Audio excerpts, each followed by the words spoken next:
Hello everyone, मैं Pawan Kumar, lecturer electronics GPC Jhalawar. आज के इस वीडियो लेक्चर में हम linear integrated circuits and design EL 307 के चैप्टर 2 ऑपरेशनल एम्पलीफायर के टॉपिक लॉग एम्पलीफायर के बारे में चर्चा करेंगे। लॉग एम्पलीफायर ऑपरेशनल एम्पलीफायर की लीनियर एप्लीकेशन है, यानी इस लॉगरिथम एम्पलीफायर में operational amplifier as a linear region में काम करता है। तो लॉग एम्पलीफायर जो है हम उसको दो तरीके से बना सकते हैं, या तो ऑपरेशनल एम्पलीफायर के साथ डायोड को यूज़ करके या ऑपरेशनल एम्पलीफायर के साथ ट्रांजिस्टर को यूज़ करके। वीडियो लेक्चर में हम बारी बारी से डायोड के साथ और ट्रांजिस्टर के साथ लॉगरिथम एम्पलीफायर का सर्किट देखेंगे और दोनों का डेरिवेशन करेंगे और इसका जो आउटपुट वोल्टेज है वो निकालेंगे और देखेंगे कि आउटपुट जो वोल्टेज है वो इनपुट वोल्टेज का लॉगरिथमिक कैसे होता है। तो स्टार्ट करते हैं। सबसे पहले डायोड से कर लें, थोड़ा बेसिक समझ लें डायोड के बारे में, उसके बाद हम लॉग एम्पलीफायर की तरफ बढ़ेंगे। तो अगर मैं यहाँ देखूँ, ये एक मेरा डायोड का सर्किट है जिसमें ये वाली जो टर्म है ये P टाइप सेमीकंडक्टर है और ये वाला जो टर्म है वो N टाइप सेमीकंडक्टर है, और दोनों को जोड़ के मैंने डायोड बनाया हुआ है। P वाली टर्म को मैं एनोड भी कहता हूँ और N वाली टर्म को मैं कैथोड भी कह सकता हूँ। अब इस वाले सर्किट या इस वाले एक डायग्राम को समझते हैं हम। सबसे पहले यहाँ P टाइप हो गया ये डायोड, P टाइप सेमीकंडक्टर, और ये N टाइप सेमीकंडक्टर, और ये पूरा एक डायोड हो गया। यहाँ हमने P टाइप से एक पॉजिटिव टर्मिनल बैटरी का कनेक्ट करा हुआ है और एक ये नेगेटिव टर्मिनल बैटरी कनेक्ट हुआ है। यानी अगर मैं बात करूँ तो इस जो डायोड है इसके अक्रॉस जो वोल्टेज है वो V वोल्टेज है, और उस V वोल्टेज का P पॉजिटिव से और N जो है नेगेटिव से कनेक्ट है। उस केस में डायोड के थ्रू फ्लो होने वाली करंट को मैं I = I0 e की power V by eta VT -1 वाली इक्वेशन से दे सकता हूँ, जहाँ V जो है वो डायोड के क्रॉस वोल्टेज है, I0 जो है वो रिवर्स सेचुरेशन करंट है, और VT जो है वो वोल्ट इक्विवेलेंट ऑफ टेम्परेचर है। VT का फॉर्मूला T/11/600 इक्वेशन से दिया जाता है। यहाँ हम देखेंगे कि जो VT है वो टेम्परेचर पर डिपेंडेंट है। जैसे जैसे टेम्परेचर बढ़ेगा VT की वैल्यू इंक्रीज होगी। अगर मैं सिर्फ रूम टेम्परेचर की बात करता हूँ 300 डिग्री केल्विन पर, तो VT की वैल्यू 26 मिलीवोल्ट आती है। अगेन एक इस इक्वेशन को मैं थोड़ा लॉगरिथम एम्पलीफायर के केस में थोड़ा सिंपलीफाई करूँगा। ये जो EV/ईटा VT है इसकी वैल्यू जो है वो 1 से काफ़ी बड़ी है, यानी मैं ये कह सकता हूँ कि इस एक की जो वैल्यू है वो इसके कंपैरिजन में नेग्लिजिबल। तो मैं इस EV/ईटा VT -1 को ऑलमोस्ट इक्विवेलेंट टू EV/ईटा VT कह सकता हूँ। जब मैं इसको EV/ईटा VT कहूँगा इस पूरी इस टर्म को, तो ये जो इक्वेशन है I = I0 e की पावर V ईटा VT हो जाती है। और जब मैं इस इक्वेशन को फिर सिंप्लीफाई करूँगा तो वो इस टर्म में आती है। ये पूरी वाली टर्म को मैंने V/ईटा VT -1 को मैंने e की पावर V/ईटा VT कह दिया, तो I0 को मैं इधर लेके गया तो ये I/I0 हो गया, और जब V को मैंने इधर लिया तो ये ईटा VT ln I by I zero हो गया, जो कि मेरी इक्वेशन 2 द्वारा बन गया। ये जो इक्वेशन है इसका यूज़ मैं लॉगरिथम जो एम्पलीफायर है उसके डेरिवेशन में काम करूँगा। तो ये सब था थोड़ा बहुत डायोड के बारे में, जिसकी हमें जानकारी आगे लॉगरिथम एम्पलीफायर में थोड़ी बहुत यूज़ करनी पड़ेगी। ये लॉगरिथम एम्पलीफायर जो है, ये लॉग एम्पलीफायर है, उसका सर्किट। यहाँ हम देखेंगे कि एक नेगेटिव फीडबैक मिल रहा है डायोड के थ्रू, जिसका जो N पार्ट है वो V0 से कनेक्ट है और P पार्ट जो है वो यहाँ A पॉइंट से कनेक्ट है।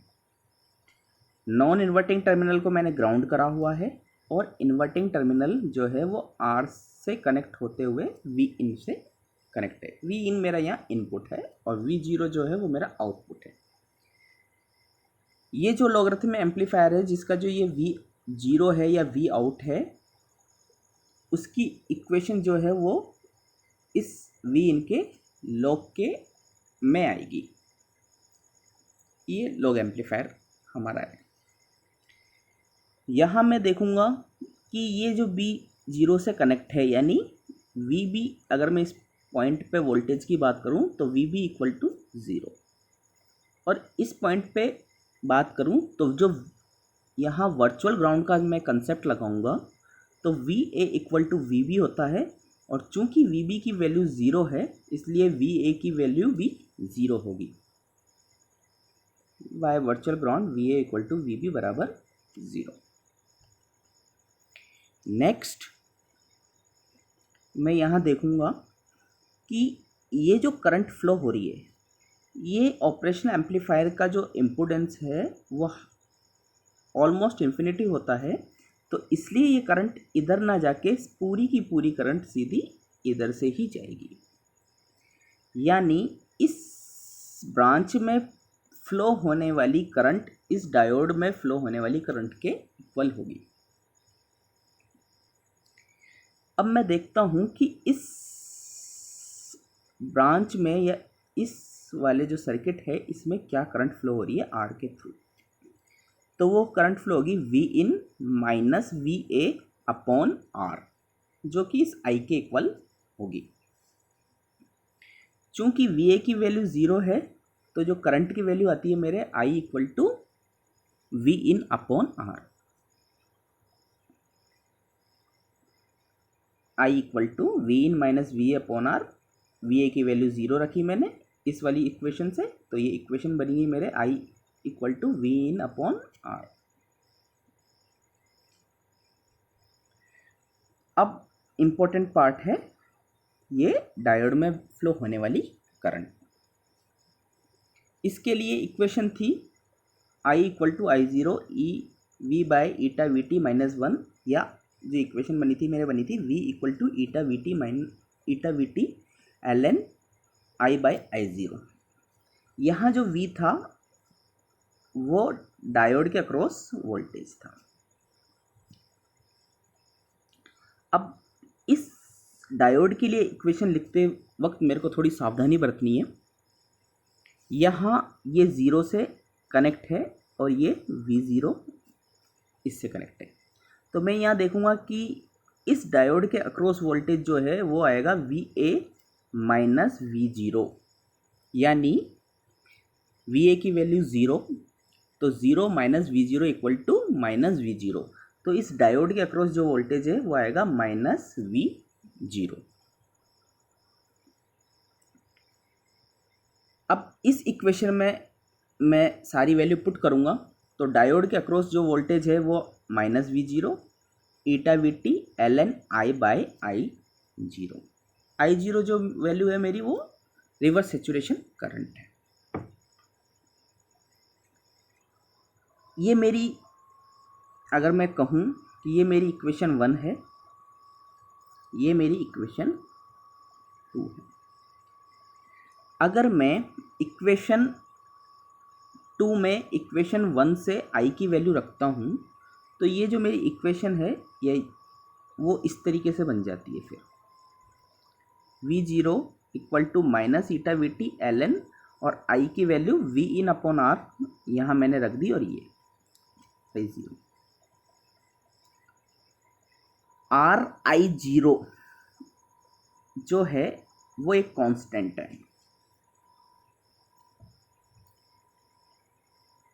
तो इसको मैं एक वैल्यू से रिप्रेजेंट कर देता हूं, जिसे कहता हूं मैं V रेफरेंस। V reference. तो ये इक्वेशन मेरे बन गई V0 equal to minus eta VT ln V in upon V reference. V0 equal to minus eta VT ln V in upon V reference. Eta की वैल्यू मैं 1 मान लूँ तो इक्वेशन मेरे बनती है V0 equal to minus eta VT ln V in upon V reference.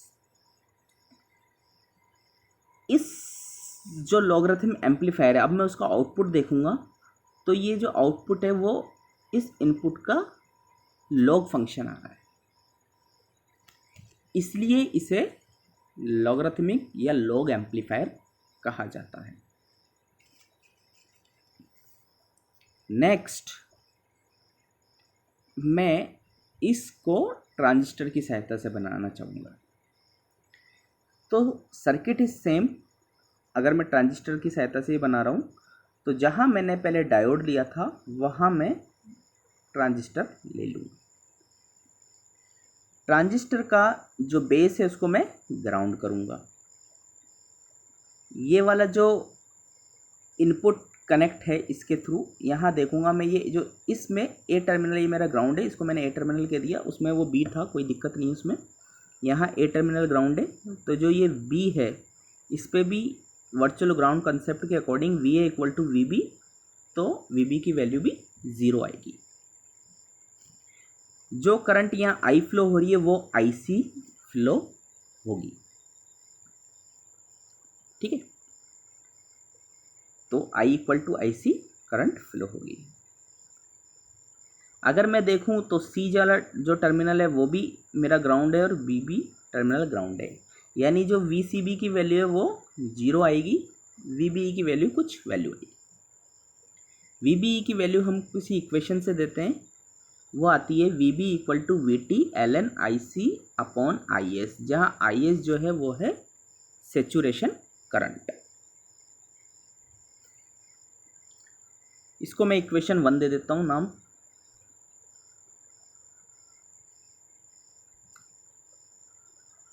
Now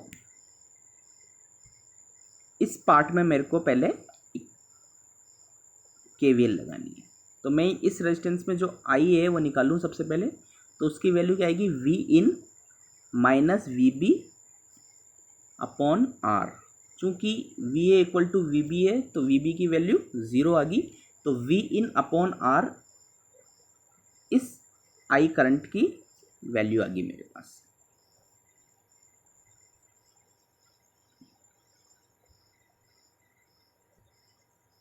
जो कि मैंने इक्वेशन 2 से शो कर दिया, और आई जो है वो आई सी के बराबर है, तो आई सी बराबर I equal to V in upon R. ये 2 इक्वेशन होगी मेरे पास। अगला मेरे पास है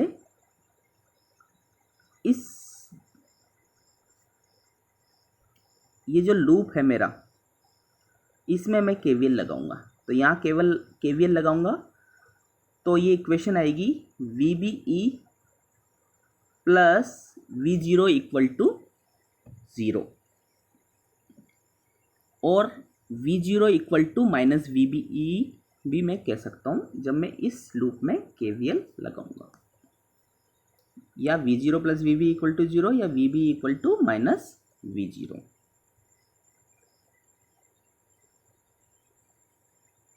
अब ये मेरे पास 1, 2 और ये तीसरी 3 इक्वेशन होगी।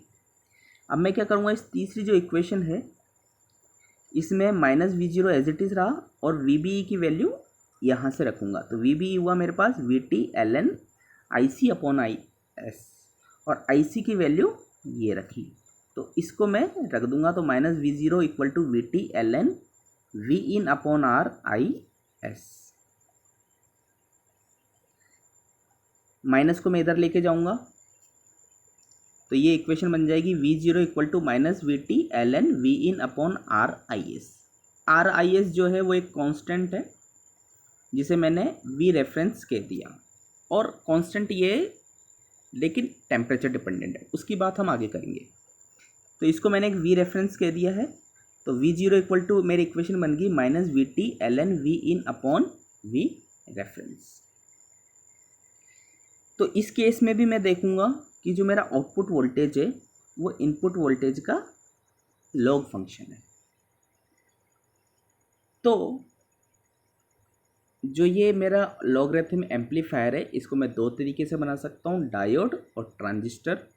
दोनों को मुझे जो इसका नेगेटिव फीडबैक है उसमें यूज़ करना है, दोनों को वहीं लगाना है, और वर्चुअल ग्राउंड कंसेप्ट का यूज़ करना है पहले, और एक पार्ट यहाँ इक्वेशन को इस करंट के बराबर लाना है, इस पार्ट में करंट निकालनी है, उसको पैरामीटर को इस वाली करंट के इक्वल रख देना है, और फाइनली V0 की वैल्यू निकाल लेनी है। इस तरीके से मैं लॉग एम्पलीफायर के लिए आउटपुट निकालूंगा। अब सबसे बड़ी दिक्कत आती है कि लॉग एम्पलीफायर जो है उसमें डायोड और ट्रांजिस्टर का मैं यूज़ कर रहा हूँ, उससे मुझे क्या क्या डिमेरिट्स मिल रही हैं। तो सबसे पहले जो रिवर्स सैचुरेशन करंट होती है, बेसिकली वो टेम्परेचर के साथ चेंज होती है। टेम्परेचर जब बढ़ता है या घटता है, उसके कारण होल व इलेक्ट्रॉन की संख्या घटती बढ़ती है और उसका प्रभाव रिवर्स सैचुरेशन करंट पे पड़ता है। तो जो मेरे इक्वेशन है किसी भी लॉग एम्पलीफायर की, मान लो मैं ये इक्वेशन है मेरी लॉग एम्पलीफायर की, यहाँ RIS दे रखा है। चूँकि ये फंक्शन तो जो आउटपुट है वो इनपुट के लॉग का फंक्शन है, लेकिन जब ये वाला पैरामीटर मेरा चेंज होगा टेम्परेचर के साथ, तो जो वैल्यू है वो चेंज होती जाएगी। आउटपुट जो होगा वो इस पे भी डिपेंडेंट हो जाएगा फिर, और ये एक मेरे लिए प्रॉब्लम वाली बात होगी। दूसरी बात है कि जो इमिटर जो सैचुरेशन करंट है वो भी टेम्परेचर के साथ वेरी होती है, और उसके कारण जो V रेफरेंस है उसकी भी सेटिंग डिफ़िकल्ट हो जाती है। तीसरा है मेरे पास VT जो है वो भी टेम्परेचर का फंक्शन है। अगर मैं VT की बात करूँगा तो जो VT था वो मेरे पास था T/11/600। तो टेम्परेचर इंक्रीज़ होगा तो ये भी इंक्रीज़ होगा, और ये इंक्रीज़ होगा तो जो ये मेरी इक्वेशन है ये भी जो आउटपुट है वो भी इस VT के कारण चेंज होगा। तो जो ट्रांजिस्टर और डायोड है उसका यूज़ करने से मेरे ये सारी दिक्कतें आती हैं। दूसरी बात कि ट्रांजिस्टर और डायोड को मैंने फीडबैक में लिया हुआ है,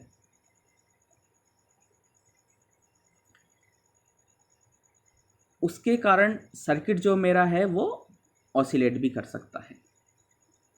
तो उसके लिए मुझे रोकने के लिए क्या करना है, पहली बात तो टेम्परेचर कंपनसेशन जो है वो टेक्निक ज़रूरी है सर्किट को करने के लिए, जिससे कि जो मेरा आउटपुट है वो सिर्फ इनपुट पे डिपेंडेंट हो, उसके लॉग फंक्शन पे ही वेरी करे, ना कि मेरे IS या VT या I0 पे डिपेंडेंट हो जाए। दूसरा, अगर मैं एक ऐसा कंपनसेशन लगाऊंगा तो उससे क्या होगा कि जो मेरा डायोड और ट्रांजिस्टर है जो ऑसिलेशन कर रहे हैं उसको भी कम करना है, जिससे कि गेन कम हो और ऑसिलेशन कम हो। इसके लिए मैं क्या करता हूँ कि 1 किलो ओम का रेजिस्टेंस और 100 पिको फैरेड का कैपेसिटर ट्रांजिस्टर और डायोड के अक्रॉस लगाता हूँ। Thank you.